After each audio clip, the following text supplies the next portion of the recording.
لا إله إلا الله محمد رسول الله عليه صلاة الله وآله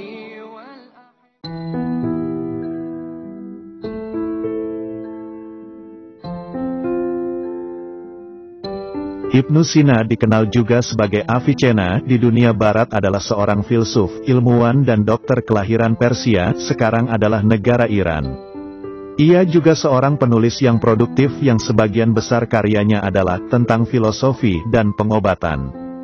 Bagi banyak orang, dia adalah bapak pengobatan modern. Karyanya yang sangat terkenal adalah Al-Qanun fi At-Tibb yang merupakan referensi di bidang kedokteran selama berabad-abad. Ibnu Sina bernama lengkap Abu Ali Al-Husain bin Abdullah bin Sina. Ibnu Sina lahir pada tahun 980 di Afshana daerah dekat Bukhara, sekarang wilayah Uzbekistan. Dan meninggal bulan Juni tahun 1037 di Hamadan, Persia, Iran. Dia adalah pengarang dari 450 buku pada beberapa pokok bahasan besar. Banyak di antaranya memusatkan pada filosofi dan kedokteran. George Sarton menyebut Ibnu Sina ilmuwan paling terkenal dari Islam. Dan salah satu yang paling terkenal pada semua bidang, tempat dan waktu. Karyanya yang paling terkenal adalah The Book of Healing dan The Canon of Medicine, Al-Qanun fi At-Tibb. Ibnu Sina merupakan seorang filsuf, ilmuwan, dokter dan penulis aktif yang lahir di zaman keemasan peradaban Islam. Pada zaman tersebut, ilmuwan-ilmuwan Muslim banyak menerjemahkan teks ilmu pengetahuan dari Yunani, Persia dan India. Teks Yunani dari zaman Plato, sesudahnya hingga zaman Aristoteles secara intensif banyak diterjemahkan dan dikembangkan lebih maju oleh para ilmuwan Islam. Pengembangan ini terutama dilakukan oleh perguruan yang didirikan oleh Al-Kindi. Pengembangan ilmu pengetahuan pada masa ini meliputi matematika, astronomi, aljabar, trigonometri, dan ilmu pengobatan. Pada zaman dinasti Samayid di bagian timur Persian wilayah Khurasan dan dinasti Buyid di bagian barat Iran dan Persian, memberi suasana yang mendukung bagi perkembangan keilmuan dan budaya. Di zaman dinasti Samaniyah, Bukhara dan Baghdad menjadi pusat budaya dan ilmu pengetahuan dunia Islam. Ilmu-ilmu lain seperti studi tentang Al-Quran dan hadis berkembang dengan perkembangan dengan suasana perkembangan ilmiah. Ilmu lainnya seperti ilmu filsafat, ilmu fikih, ilmu kalam sangat berkembang dengan pesat. Pada masa itu, Al-Razi dan Al-Farabi menyumbangkan ilmu pengetahuan dalam bidang ilmu pengobatan dan filsafat. Pada masa itu, Ibnu Sina memiliki akses untuk belajar di perpustakaan besar di wilayah Balkah, Khawaresmia, Gorgan, Kota Rai, Kota Isfahan dan Hamedan. Selain fasilitas perpustakaan besar yang memiliki banyak koleksi buku, pada masa itu hidup pula beberapa ilmuwan Muslim, seperti Abu Raihan Al-Biruni seorang astronom terkenal. Aruzi Samarkandi. Abu Nasr Mansur seorang matematikawan terkenal dan sangat teliti. Abu Al-Khair Hamar seorang fisikawan dan ilmuwan terkenal lainnya. Ibnu Sina lahir pada tahun 980 Masehi di Afshana, sebuah desa dekat Bukhara, sekarang dikenal dengan Uzbekistan, ibu kota Samaniyah, sebuah dinasti Persia di Sentral Asia dan Greater Khorasan. Ibunya, bernama Setareh, berasal dari Bukhara. Ayahnya, Abdullah, adalah seorang Ismaili yang dihormati, sarjana dari Balkah, sebuah kota penting dari Kekaisaran Samanid, sekarang dikenal dengan Provinsi Balkah, Afghanistan. Ayahnya bekerja di pemerintahan Samanid di desa Harmasain, kekuatan regional Sunni. Setelah 5 tahun, adiknya, Mahmud lahir. Ibnu Sina sejak kecil mulai mempelajari Al-Quran dan sastra, kira-kira sebelum ia berusia 10 tahun. Sejumlah teori telah diusulkan mengenai mazhab pemikiran dalam Islam, Ibnu Sina. Sejarawan abad pertengahan, Zahir al-Din al-Baihaqi, menganggap Ibnu Sina menjadi pengikut Ikhwan al-Safa. Di sisi lain, Dimitri Gutas bersama dengan Aisyah Han dan Jules Janssens, menunjukkan bahwa Avicenna adalah Sunni Hanafi. Namun, abad ke-14, Syia Faqih Nurullah Sustari menurut Sayyid Hossein Nasr, menyatakan bahwa ia kemungkinan besar adalah bermazhab 12 Syiah. Sebaliknya, Saraf Khorasani, mengutip penolakan undangan dari Gubernur Sunni Sultan Mahmud Ghazanavi oleh Ibnu Sina di istananya, percaya bahwa Ibnu Sina adalah Ismaili. Perbedaan pendapat serupa ada pada latar belakang keluarga Avicenna. Sedangkan beberapa penulis menganggap mereka Sunni, beberapa lagi menganggap bahwa dia adalah Syiah. Menurut autobiografinya, Ibnu Sina telah hafal seluruh Quran pada usia 10 tahun. Ia belajar aritmetika India dari pedagang sayur India Mahmud Masahi. Dan ia mulai belajar lebih banyak dari seorang sarjana yang memperoleh nafkah dengan menyembuhkan orang sakit dan mengajar anak muda. Dia juga belajar fikih, hukum Islam, di bawah Sunni Hanafi, yakni sarjana Ismail Al-Zahid.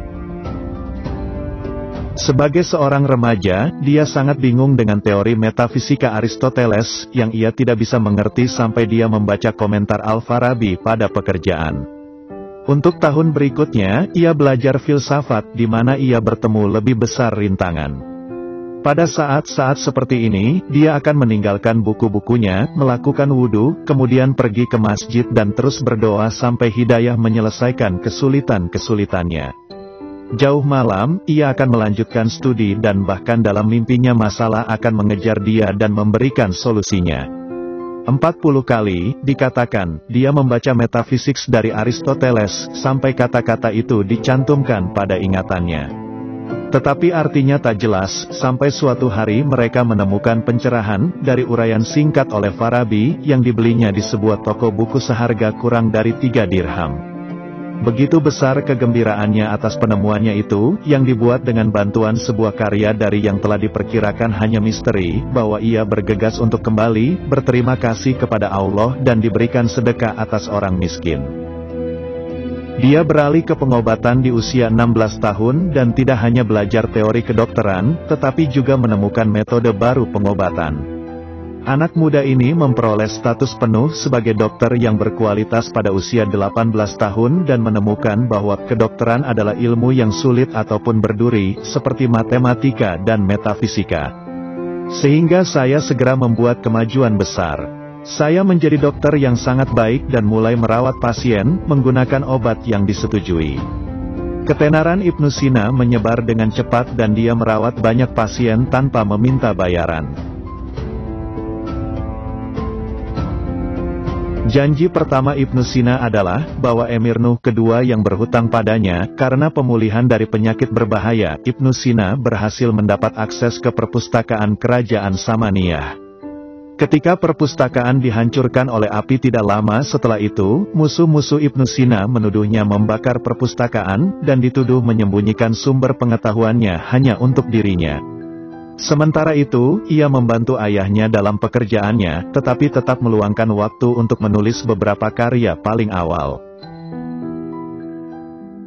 Ketika Ibnu Sina berusia 22 tahun, ia kehilangan ayahnya. Dinasti Samanid telah berakhir pada bulan Desember tahun 1004. Ibnu Sina tampaknya telah menolak tawaran Mahmud dari Ghazni dan menuju ke arah barat ke Urgench di Turkmenistan modern. Di mana wazir, dianggap sebagai teman sarjana, memberinya uang saku bulanan yang kecil. Ibnu Sina lalu mengembara dari satu tempat ke tempat lain melalui distrik Nishapur dan Merv ke perbatasan Khorasan.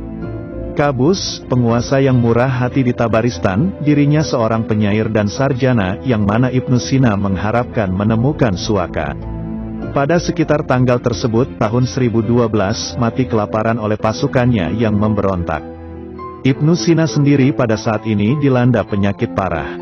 Akhirnya, di Gorgan, dekat Laut Kaspia, Ibnu Sina bertemu dengan seorang teman, yang membeli sebuah rumah di dekat rumahnya sendiri, di mana Ibnu Sina belajar logika dan astronomi. Beberapa risalah Ibnu Sina ditulis untuk pelindung ini, dan permulaan dari buku Canon of Medicine juga ditulis saat ia menetap di Hirkania. Ibnu Sina kemudian menetap di Rey, di sekitar Teheran modern, kota asal Razes, mana Majid Ad-Daula, putra dari Buwayyi Emir terakhir, adalah penguasa nominal di bawah kabupaten ibunya, Sayyideh Khatun. Sekitar 30 karya Ibnu Sina dikatakan telah disusun dalam rei. Permusuhan konstan yang berkecamuk antara bupati dan putra keduanya, Syams al-Daulah. Bagaimanapun, memaksa sarjana untuk berhenti tempat. Setelah tinggal singkat di Kasvin, ia lulus arah selatan ke Hamadan di mana Syams al-Daulah, buaihi emir lain, telah memantapkan dirinya. Pada awalnya, Ibnu Sina mengadakan pelayanan seorang wanita tinggi lahir. Tetapi emir, mendengar kedatangannya, memanggilnya sebagai petugas medis, dan mengirimnya kembali dengan hadiah ke tempat tinggalnya. Ibnu Sina bahkan diangkat ke kantor wazir. Emir memutuskan bahwa ia harus dibuang dari negeri. Ibnu Sina, bagaimanapun, tetap tersembunyi selama 40 hari di rumah Syekh Ahmad Fathel, sampai serangan segar penyakit yang disebabkan emir untuk mengembalikan dia ke posnya. Bahkan selama terganggu ini, Ibnu Sina bertahan dengan studi dan ajarannya.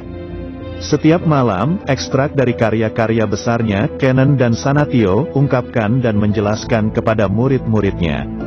Pada kematian emir, Ibnu Sina berhenti menjadi wazir dan bersembunyi di rumah seorang apoteker, di mana, dengan ketekunan intens, ia melanjutkan komposisi karya-karyanya. Sementara itu, ia telah menulis untuk Abu Yafar, prefek kota dinamis Isfahan, menawarkan jasanya. Emir baru Hamadan, mendengar korespondensi ini dan menemukan di mana Ibnu Sina bersembunyi, dan memenjara dia di sebuah benteng. Sementara perang terus antara penguasa Isfahan dan Hamadan. Di tahun 1024 Mantan ditangkap Hamadan dan kota-kota, mengusir tentara bayaran Tajik. Ketika badai berlalu, Ibnu Sina kembali dengan emir ke Hamadan, dan dilakukan pada tenaga kerja sastra. Kemudian, ditemani oleh saudaranya, murid favorit, dan 2 budak, Ibnu Sina melarikan diri dari kota menggunakan gaun bernuansa sufi. Setelah perjalanan berbahaya, mereka mencapai Isfahan, menerima sambutan terhormat dari pangeran. Sisa 10 atau 12 tahun hidup Ibnu Sina ini dihabiskan dalam pelayanan dari Kakuyid. Penguasa Muhammad bin Rustam Dusmanziar, juga dikenal sebagai Ala al-Daulah, yang ia didampingi sebagai dokter, sastra, dan penasihat ilmiah, bahkan dalam berbagai kampanyenya. Selama tahun itu ia mulai belajar hal-hal sastra dan filologi. Sebuah kolik parah, yang menangkap dia di barisan tentara terhadap Hamadan, diperiksa dengan obat sehingga kekerasan Ibnu Sina rasakan nyaris tak bisa berdiri. Pada kesempatan yang sama penyakit itu kembali. Dengan kesulitan, ia mencapai Hamadan. Di mana, menemukan penyakit terdapat nanah, ia menolak untuk mengikuti regimen yang dikenakan, dan mengundurkan diri untuk nasibnya. Teman-temannya menyarankan dia untuk memperlambat dan mengambil hidup cukup.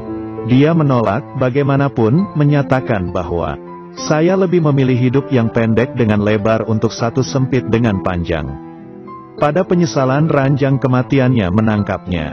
Ia diberikan barangnya pada orang miskin, dipulihkan keuntungan yang tidak adil, membebaskan budak, dan membaca Al-Quran setiap 3 hari sampai kematiannya.